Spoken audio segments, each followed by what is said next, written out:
Here now, the CEO and founder of OpenTheBooks.com. Here now, the CEO and founder of OpenTheBooks.com, our pal, Adam Andrzejewski.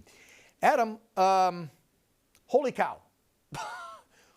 What the heck is the Macadamia Nut Health Initiative that a Democrat named Senator Brian Schatz, so many jokes I could make with that name, take it from there, sorry. I'm just thinking about Schatzing his pants. Well, go ahead. Congress literally went nuts, Dan. Yes. Obviously, $1 million into this macadamia nut initiative. We took a look at the agricultural product of the macadamia nut. It actually ranks 87th, right up there next to mink pelts. And, you know, Hawaii, 99.9% of the agricultural product in the country is produced outside of Hawaii. So here you have a classic example of a pet local project delivered by a U.S. senator, of course, right into his home state where Congress literally went nuts. Let's talk about the Great Blacks and Wax Museum, because that's the congressional rep from Baltimore, Maryland, Kawaze and Fumai, who 6 months previously, that museum ensconced him with a wax figure. What? Wow. Ego much? I mean, literally, when I saw this. He says in the late 1990s, his aunt died and endowed his wax figure, and they didn't get around to ensconcing him miraculously until 6 months before he earmarked them $2 million of your money. And good old Hank Johnson, the congressman from Georgia, is the one that set this $3.6 million aside for the Michelle Obama Trail.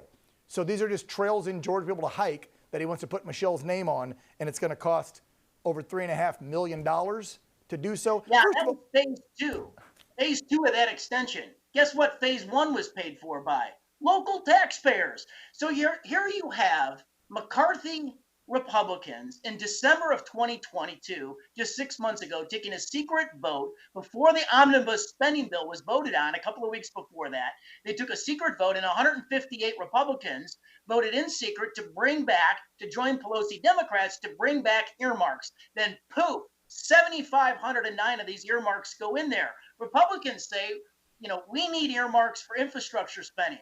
But we took a look at that argument. And look, down in Naples, Florida, where the average house is $600,000, Brian Daniels, he did an earmark for $5 million on the Naples septic system.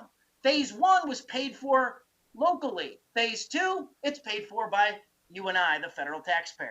Wow. Folks, and I remember hearing all the discussion in January when McCarthy was trying to get the speakership that earmarks were going to go away. That was a big thing that the Freedom Caucus folks, the America First, newer members of Congress that just got in the last 4 to 6 years were pushing back against. Those 20 or 30 that are like, no, they wanted those new rules. They wanted one-page simple bills. They wanted 72 hours to read them, and they wanted no more earmarks. And the country was told, Republicans fought, and no more earmarks. Now you're telling me, out of what, the 200 and, what do we got in there? 220, 218 seats, 158 of them lied and behind closed doors approved earmarks. We need to get those names and get those 150 Republicans' names up there with these Democrat folks who are blowing our cash.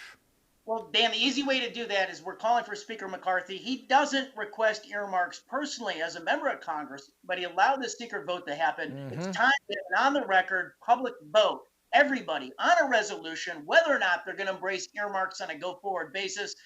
In the well of the U.S. House, publicly, let's take the vote up or down on the record.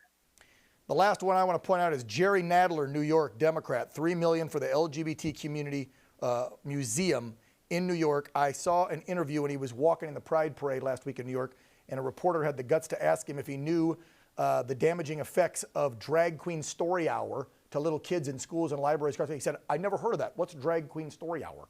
Yet he's taken $3 million of our money and given it to the LGBTQ museum. When I see these numbers, I literally want to shat myself. There's my joke. Adam, I had to get it 30,000 New York school children are going to be bused, sixth graders, to that new wing of the museum, that LGBTQ plus museum.